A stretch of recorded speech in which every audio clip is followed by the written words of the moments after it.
पाप हमें भयानक दुख देगा करके। जैसे दुख निवृत्ति के भाव में गर्भस्थ शिशु है, डॉक्टर ने कहा इसके माइंड में कमी है, ये जो बच्चा गर्भ में तुम्हारा ये अमुक अंग इसका हीन है, तो दुख निवृत्ति बच्चा ऐसा पैदा होगा, पूरे जीवन सेवा करनी पड़ेगी। ऐसा है कई तरह की दुख निवृत्ति के लिए, जैसे गर्भस्थ शिशु के लिए ऐसे बाहरी कई बातें हैं।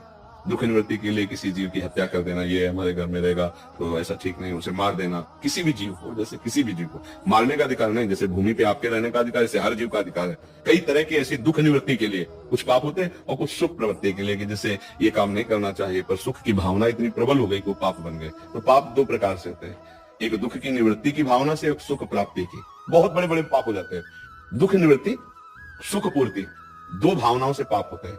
अब पाप हमसे हो गए हैं और अब हमें सत्संग के द्वारा पता चला कि यार बहुत ही इनका दंड मिलेगा, तो हम भयभीत हो जाए पहला, और आर्त भाव से भगवान की शरण में हो।